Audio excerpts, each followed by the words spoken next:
one sins to his friend and he says something about him that he shouldn't have said, he needs to do teshuvah.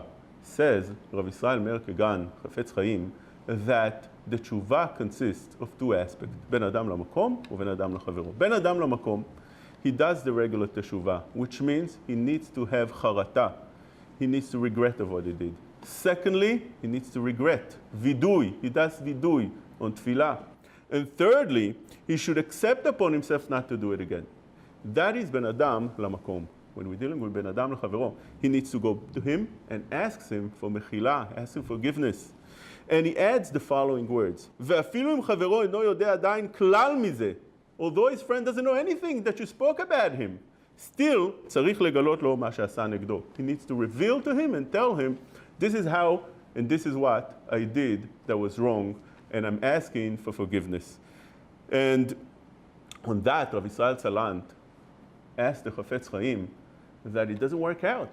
How could you go to your friend and tell him something that will cause him an embarrassment and will bring him pain because he doesn't know you spoke behind his back?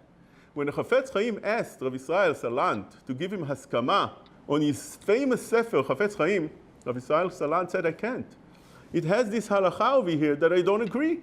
You're going to go and tell your friend something that will cause him pain? That's impossible. Chafetz Chaim suggested maybe you should give the haskama and write in the haskama that everything is correct except this halacha. Says Rav Israel Salant, no, impossible, because people don't read necessarily all the haskama. They just see that I gave okay on it. And there's a halacha over here that I disagree with. And he did not give the Chafetz Chaim haskama because of that halacha. Rav Israel Salant held that you can't reveal to your friend what you did wrong to him. Rather, that sin, it would be unresolved.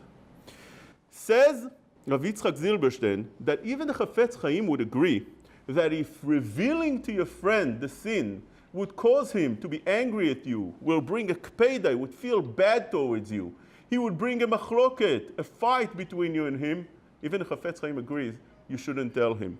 Secondly, Rav Chaim Kanievsky says that if you will, by telling him, cause him to hate you and violate the Yisur of law, tisna achicha bilvavecha, you shouldn't reveal to him, even according to the opinion of the Chafetz Chaim. Rav Shlomo Zalman adds that if you're causing him to be embarrassed, even the Chafetz Chaim agrees, that you shouldn't tell him. Because it says in the Torah, Velo tisa alav chet, that's a lav deoraita, as the Rambam brings down, to cause somebody to be embarrassed. And therefore, this Isur over here would be also according to Chafetz Chaim.